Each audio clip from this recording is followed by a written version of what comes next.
All right. Okay. Hello, everyone. Thank you for joining us. This is a public affairs program, CB8 Zooms, for Community Board 8 for issues that concern us. And Community Board 8, as you know, is located in Manhattan from 59th Street to 96th Street, from the East River to Fifth Avenue or Central Park, and also includes the lovely Roosevelt Island. I'm Lori Boris. I'm a member of Community Board 8, and today we are joined by Quemuel Arroyo. I'm going to call you Q if you don't mind. And he is the very first uh, MTA officer he's the Chief Accessibility Officer for the MTA, the very first one. And his job is to implement policies and initiatives and programs that advance accessibility throughout the MTA. And Camille has travels. He himself is in a wheelchair, and so he knows firsthand what it means to get around New York City with a disability. So I think that he has a lot to say to us. If you have questions, you can post the questions in the Q&A section at the bottom of your screen, and we will get to as many as we can at the end of the program. So let's start, first of all, by saying welcome, Camille. Thank you so much.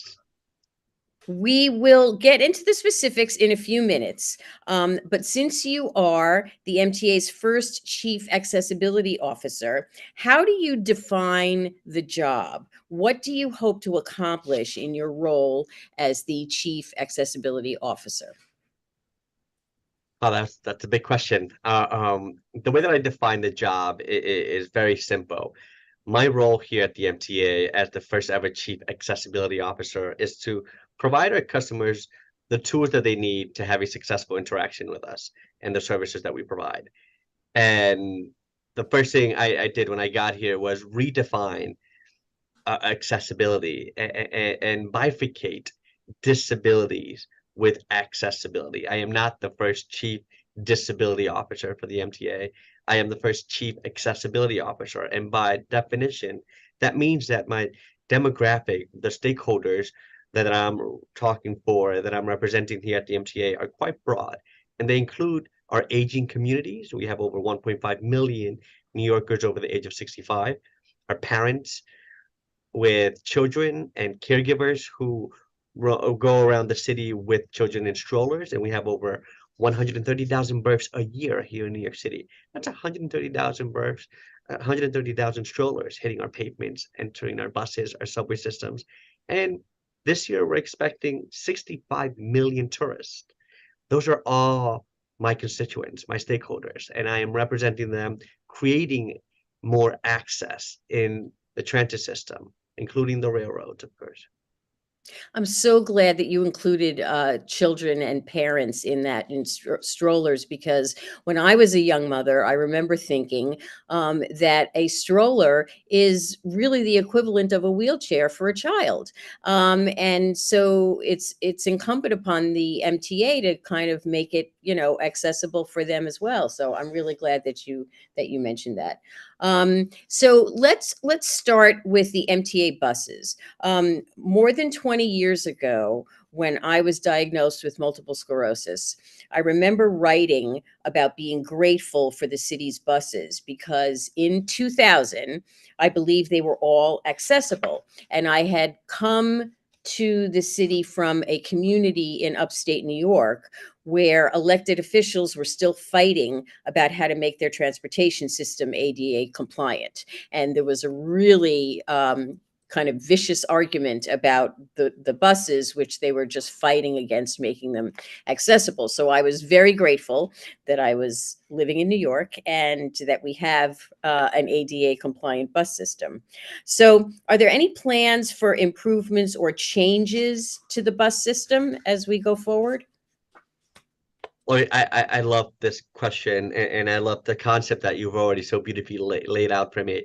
First, I'd have to say the New York City bus transit system allows us to say that we have no transit deserts in New York City. In New York City, when we're talking about transportation, we have subway deserts, but we do not have transit deserts because our bus system goes to every community throughout the five boroughs, including Staten Island. And that's very important, right? Because as you mentioned, our bus system moves all New Yorkers, and it's been doing so since before the signing of the ADA. Because of the work of advocates like Judy Heumann and others who chained themselves to bus systems before the signing of the ADA, we were the first in the country to have a fully accessible bus transit system. We have over 5,800 buses, close to 6,000 buses that move around the five boroughs 24/7. And even during the pandemic, when we saw ridership in the subways sinking steeper than it did during the Great Depression proportionally, our bus systems never sank. So we understand how critical that form of transportation is for all New Yorkers. I am happy to say that today we are actively working on a redesign of those 6,000 buses to carve out a space for open strollers. As I said earlier, my definition of accessibility is quite broad, and we are redefining access in our buses and providing an open space so that parents and caregivers traveling with children in strollers don't have to juggle holding a child with one hand and closing the stroller with the other hand, which, as per policy today, is required to board a bus. Well, not here in New York. We have already retrofitted over 1,000 buses with an open stroller space for those parents and caregivers, and we are currently seeking funding from elected officials to redesign the remaining buses, and any new bus coming from here on forward will have an open space for open strollers, in addition to the accessible areas for people with disabilities. This new space is not coming at the expense of Americans with disabilities like myself who use a mobility device. This is an additional area separate from the ADA area on buses for my definition of accessibility and open strollers. Oh, that's so fabulous. Thank you. Okay, so now we're on to a little trickier question. Only 25% of subway stops are accessible, and many times the elevators aren't working at the ones that are accessible. So this is a big problem. And how is the MTA addressing that? Well, first we have to be honest about the problem, right? Because you already put out the number of stations that are accessible, and I will be the first to say, as a New Yorker who was not born with a disability, I acquired my disability when I was 18 years old, mountain biking. I had been accustomed to moving around the five boroughs without ever looking at an application, without ever thinking about an elevator or an escalator functioning. That's no longer the case for me after my 18th birthday and becoming disabled. The reality is that unlike any other transit system in America, we are 24/7. We operate around the clock. That means that we don't have the luxury that Boston, San Francisco, Chicago does of shutting down during the overnight hours to do maintenance work, to provide repairs for those assets. Because we are 24/7, you will encounter outages in our systems. And we have three types of outages. We have preventative maintenance, where we are doing repairs to prevent the assets from breaking down. We respond to breakage that happen throughout the system. And sometimes we have unknown outages where things that we're not expecting and things break. You know, the first elevator to be installed in our system was installed the same year that I was born. You know, 34 years ago in 89 did we install the first elevator on the 2-5 line in the Bronx. And these assets are now 34 years old. You know, they're aging and a lot of them need to be repaired. And if you look at our capital plan for the New York City transit portfolio specifically, of those $35 billion for New York City transit, over 80% of that money is all state of good repair. We have a 119-year-old transit system that wants to fall apart, and we are patching it together every day with over 500 employees going into those tracks, going into our tunnels and our overpasses to patch the system together so it continues to work so that it doesn't fall apart. So you will encounter outages. And it will happen because of those three reasons that I told you about. That being said, we have remote monitoring systems in all of our elevators that tell us when the assets are broken, when there's a failure, and we go out and we do that repair that's required. We have a very transparent system. There's a great app. There's a website that I check before I leave my house, that I look at before I leave the office when I'm going to take the train to make sure that my station is, in fact, still accessible and that those elevators and escalators are working for me. That's great. If someone is in a wheelchair or is in some other way, incapacitated or disabled and cannot use the stairs, and they encounter a non-working elevator, what should they do? Do they need to report it to you? Do they need to go back from where they came from to, like, what do they do? What's the course of action? And I'll tell you why I mentioned this, because I'll tell you now. I ran into I believe that this was in the 57th Street Q train, and I ran into someone who was in a wheelchair with his family. He was a tourist, and so he was with all of his family, and so he had people to help him.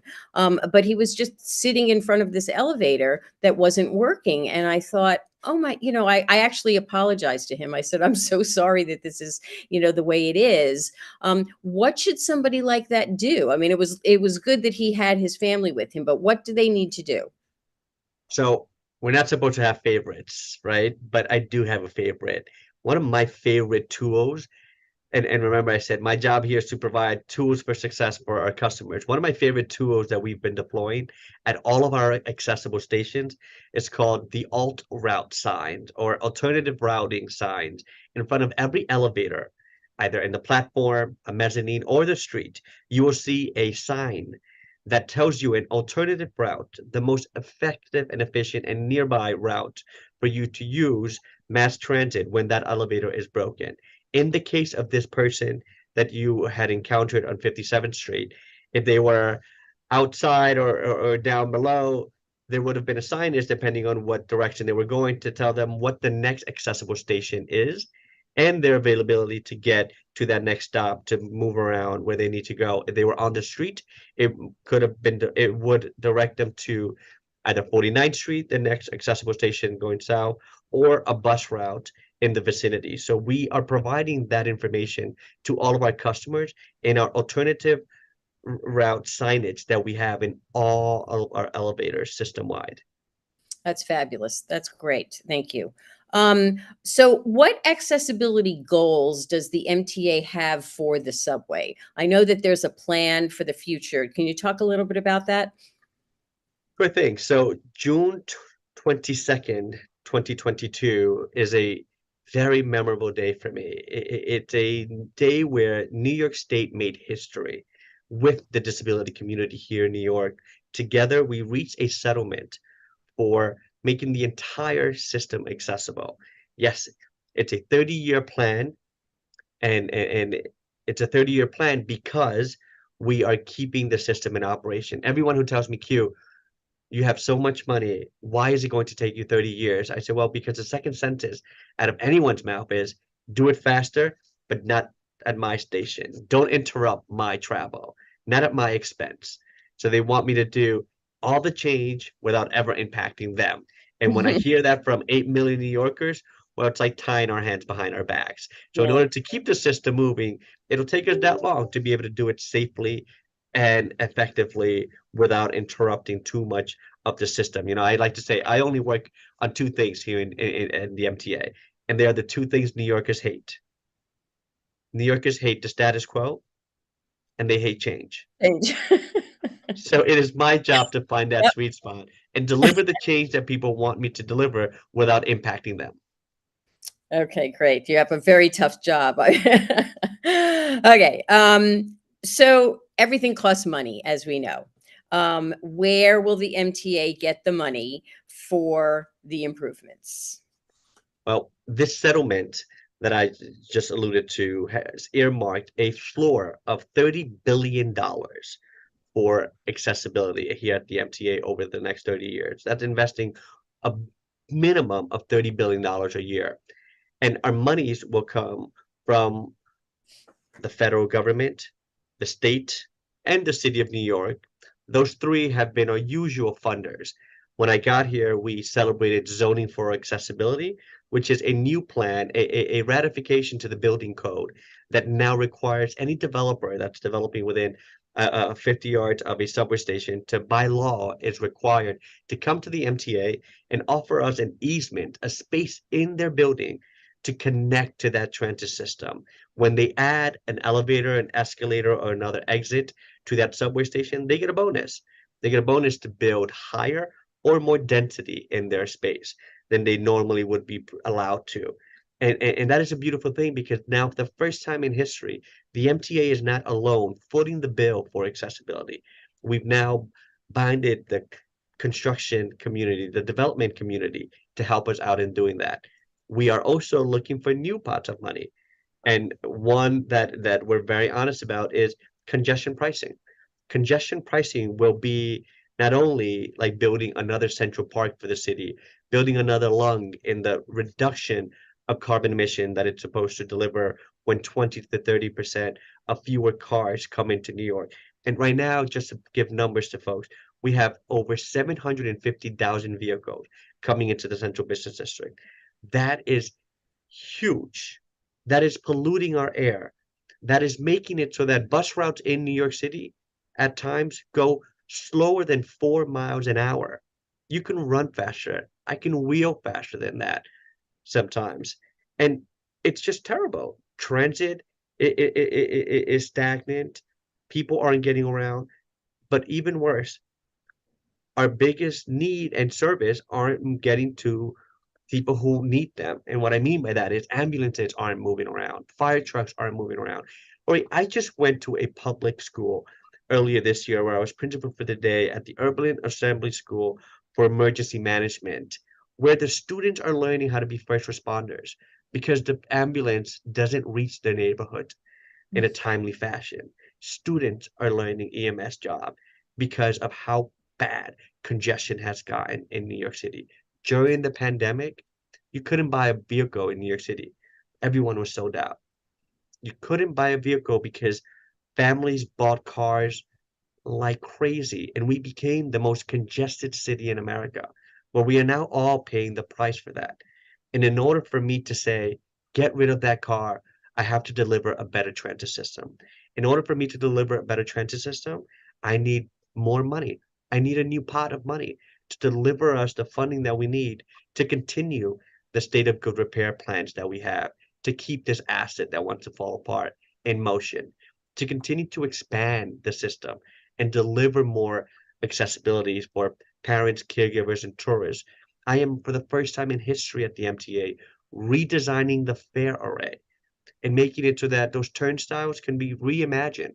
And we're not just reimagining, we're rebuilding in real time. If you go to Atlantic Avenue in Brooklyn today, or Sutphin Archer in Queens, you will see a reimagined fare array where I've installed new panels. No longer do you have a turnstile at Sutphin Archer. You have paddles, electronic doors that allow you to go through them with your luggage in a carriage or a narrow stroller. You have wide aisle gates that allow a person in a wheelchair like myself, or a bicycle, or a guitar, who would never fit through the turnstile, now being able to pay the fare, go through the gates, and the gate closes behind us rapidly to prevent fare evasion. We are facing an all-time high level of fare evasion, over $700 million lost in revenue, because that social contract with New Yorkers is broken. People are not paying the fare. And guess what? It is those same people that are demanding a better transit system, fewer headways between buses and trains arrivals.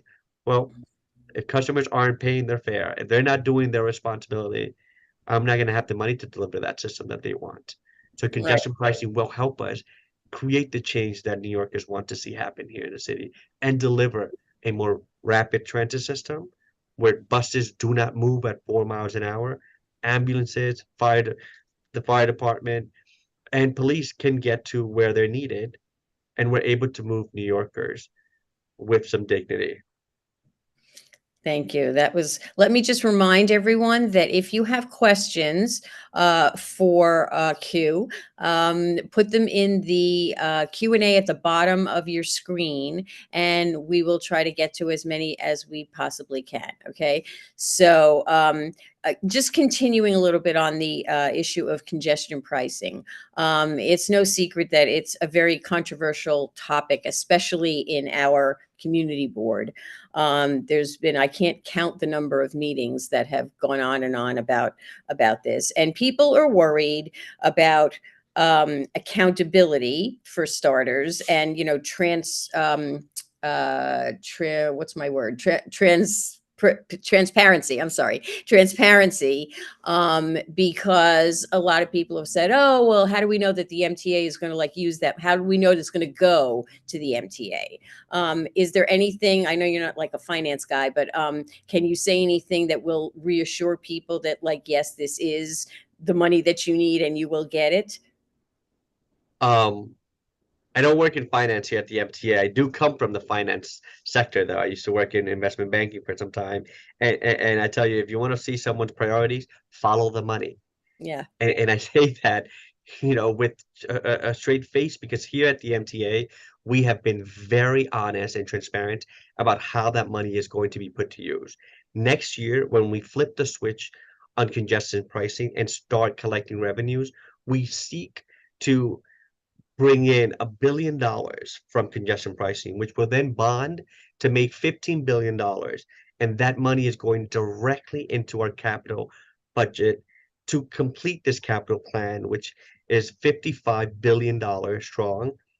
And of that $55 billion, 5.2 billion are going directly into building new elevators and create more accessible station. The rest of that money will go to almost exclusively repairing the system, creating that state of good repair that we want to see, patching the system, and expanding our subway lines to places like East Harlem, where we used to have a train system that was demolished in the 40s.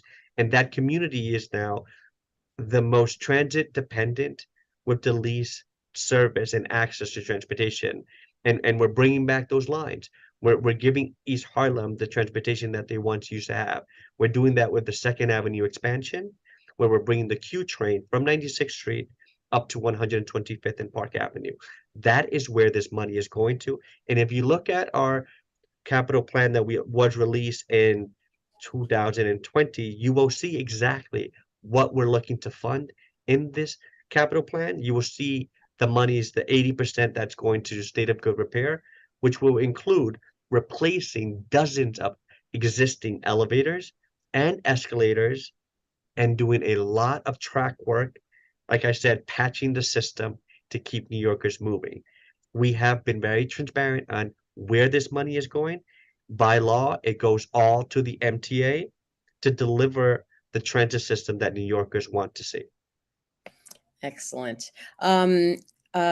People, this is what I find. People, well, first of all, let me say that the Q train has changed my life. I mean, merely by the fact that it's an east-west, kind of trajectory, it is fabulous because I can go to Broadway on one train. I live extremely east, so I can go to Broadway with one train. I can go shopping, in on one train. It's just, I can't tell you the number of times that I have just said, "Oh, we'll take the Q." So it's great. Um, And I so thank promise you, it has nothing to do with the fact that it's my name. Yeah, yeah. I know. Oh, you should get one of those T-shirts, that have the the Q on it. But this is what I also find in our community is that people just don't want to give up their cars. They're really just so attached to their cars, and I think that I have heard it's not going to reduce traffic. It's going to cause congestion outside of the zone, none of which I believe is true. But can you address some of the fears that people are thinking that it's going to increase, the pollution because people are going to be driving around looking for parking spots, and then which I don't think is actually the case. But can you address a little bit of those, fears that people have? Well, listen, Lloyd, I'm not a driver. I will be honest and say I do not even have a learner's permit. I'm a New Yorker. My driver license has always been my Metro card. So I don't think people have much to worry about. I say that because we know that there are no parking spots. There is nowhere to park already. We know that. We see how much people struggle to find parking. Parking lots are filled to the brim every day in all areas of New York City. So the the the demand just, yes, it may rise, but the supply isn't there, and drivers know that. So I don't think that New Yorkers should fear those who live in the perimeters about this parking. And by the way, this is something that was studied. The EJ study, the environmental assessment that was conducted. We have 28 counties around uh, the congestion pricing areas, from Connecticut to Pennsylvania, New Jersey, and Connecticut, and we studied the impact of the vehicles that are coming in today, and we did not see any significant findings of anything worrisome for us to have any fears about. And we say this because we know that the ridership that we're looking to shift, the modality shift that we're hoping and expecting to happen because of congestion pricing, can very easily be accommodated in our transit system today, in our bus systems, in our subways, and our railroads. And when people see that there is no parking, that they will shift. They will come onto our transit system. We are anxiously waiting for them. We're expecting them all to pay their fare. And to New Yorkers, I'd say we are not doing this in a vacuum. We are doing this with the federal government, the state government, and the city of New York, all sitting at the table to ensure that no community pays the price for congestion pricing, that it's the opposite. You will live in a New York City with cleaner air, and the streets will flow like they're not today. Excellent. Yes, that's excellent. I love it.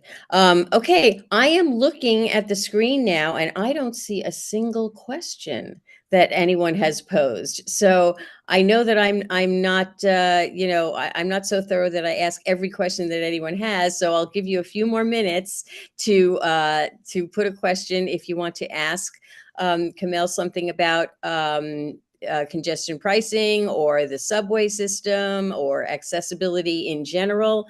I'll give you a few more minutes. And in the meantime, can I do something that we like to do on this while people get it together? I like to do, I don't know if you ever watched the Colbert Report, but he sometimes does something at the end of the program just for people to get to know each other better and ask them just rapid fire questions about what they prefer, having nothing to do with the topic at hand. So if you don't mind, and I'm sorry I didn't warn you about this, can we do this? I'd be happy Okay. to. Okay. So the first question is, what's the best sandwich? Ooh, cats. Okay.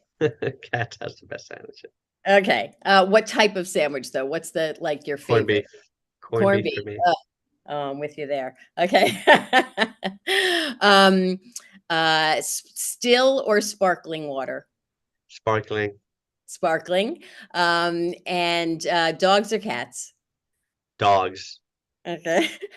I Uh, have four collies in Jersey, in my house in Jersey, and two boxers in upstate New York. And I just love, they're so big. They keep me warm in the winter, and so active and fun in the summer. oh, that's wonderful. I know I have a dog too, and it's just like the best. Um, and Yankees or Mets? I am a Yankee fan Okay. all the way. I'm sorry. We're calling them, I'm Dominican. So it's a Dominican Yankees. Okay. All right. Well, oh wait, I see a question. Let's go to the question. Let me see what this person has to say. Oh, okay, this is good. Yes. Is there any talk about possible bars or barriers being put up to prevent people from being pushed onto the subway tracks? This actually came up with my son's district, that someone was injured, and he put up a picture on his website of the bars, that being put up. So are there any plans for that? Yes, actually, we are looking to invest some dollars into several pilots. Sam Schwartz has been very vocal on potential solutions for the city, and the difficulties with this question is, you know, I keep going back to this very old system, 119 years old, and where you see other systems like airport that have these barriers, that have these screens, these doorways. Those systems are brand new, and they were designed with this need in mind.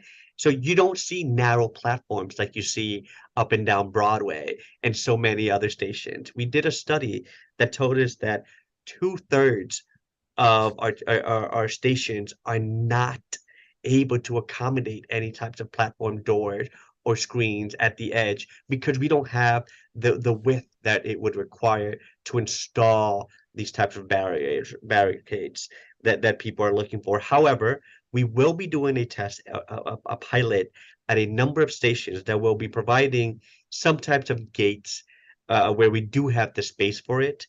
It's a real difficult one for me because we know that we cannot do this at more than two-thirds of the stations system wide.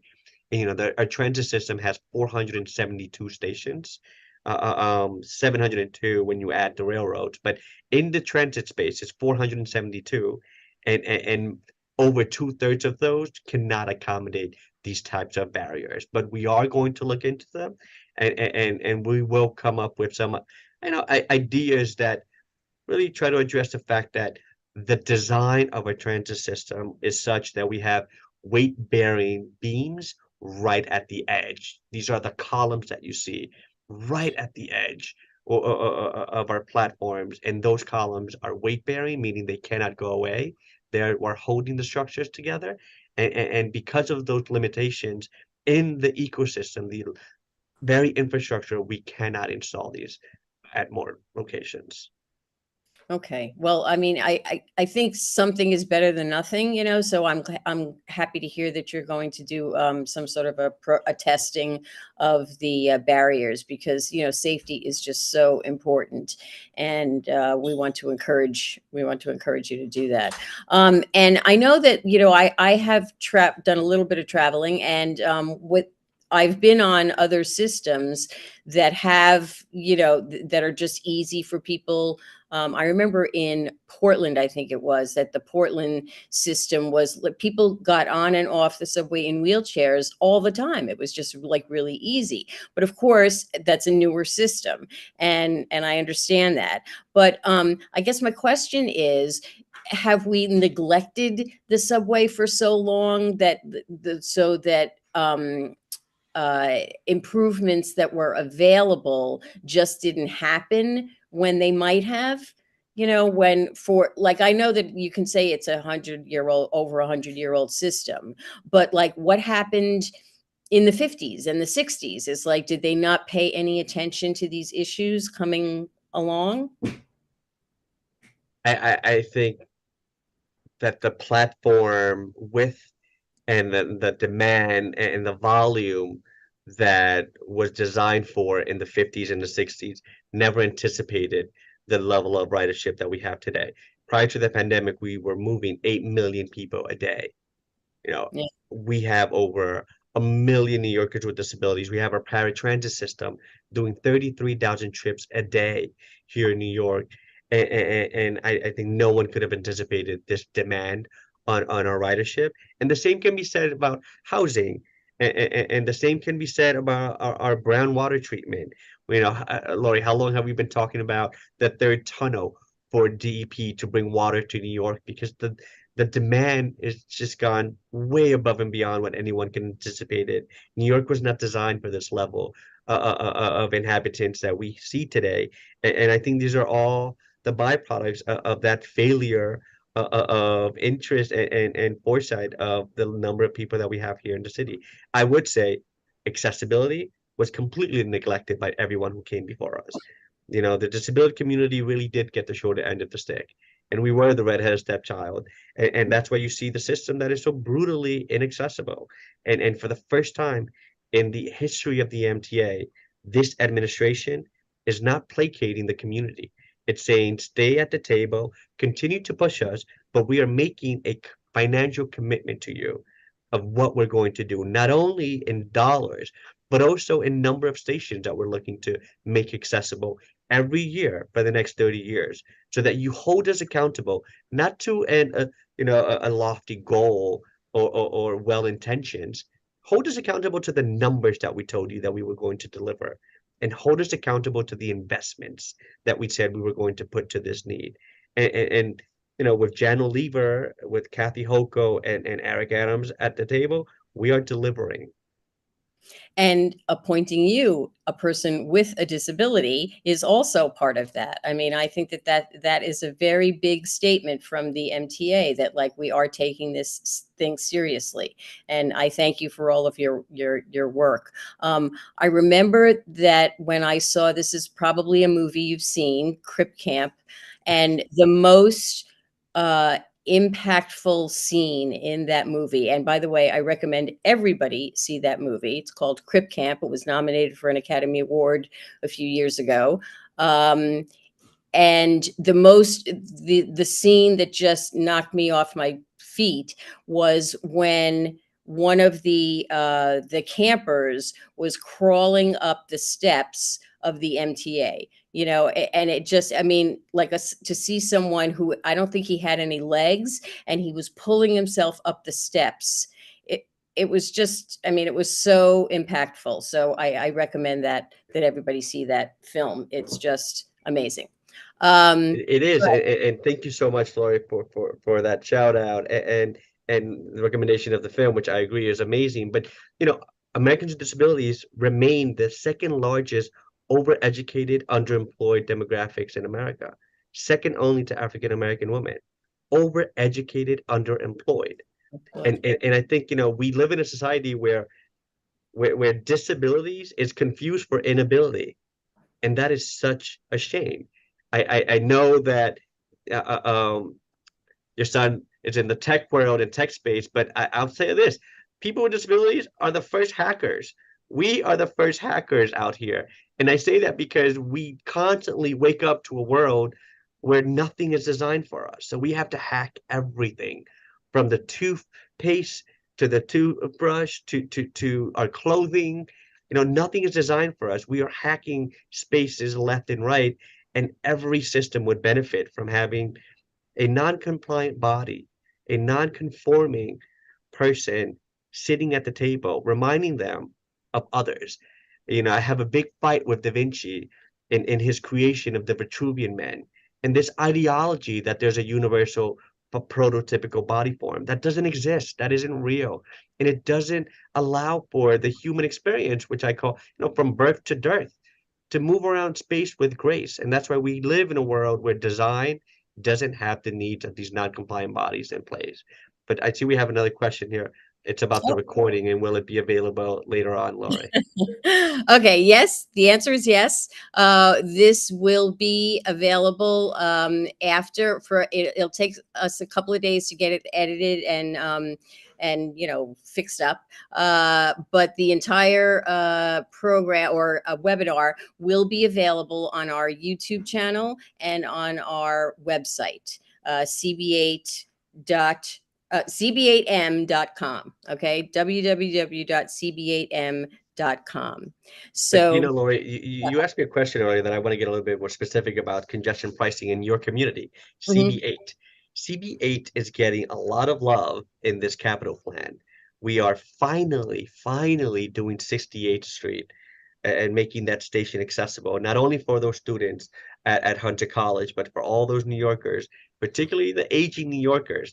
And I'll say this: I love our aging New Yorkers, and though they'll never allow me to call them New Yorkers with disabilities, they all benefit from the accessibility enhancements at the MTA, because their gait isn't what it used to be, their vision and hearing isn't what it used to be. So I am happy to deliver to this community, even though I never call them disabled. I hear you. But 68th Street, Hunter College, 86th Street is on this capital plan. with the monies for congestion pricing, we also want to tackle 59th Street on the Lex on the NRW and 59th Street on the Lex for the 546. So there's a lot of enhancements coming to CB8 in this plan. These are stations that were named in this plan and stations that we'd like to do directly with the funds for congestion pricing. So when your constituents ask, what is CB8 getting for this? I'd like you to remind them of these stations that are named in this plan to be done with those money. Okay, and I promise that I will do so. I have been a big supporter of congestion pricing for a long time. You guys know it, and so I will bring that up. I think that's very important and a very persuasive argument. So I want to say thank you to you, Q, and thank you to Will Brightbill, who's our district manager and the wizard behind the technology that brings CB8 Zooms to you. And it will, as I said, it will be on YouTube, I think Facebook, and our website, which is www.cb8m.com. So thank you so much, Q. I really appreciate this. I think it cleared up a lot of questions that people had about it. And I just want to say thank you. Thank you for having me, Laura. Cheers. Okay. My name is Lori Boris, and I am on Community Board 8. Next month, we will have a CB8 Zooms having to do with holiday shopping. That's just my little tease for the for the next program. So I hope you will join us. Thank you so much. Everyone have a great day.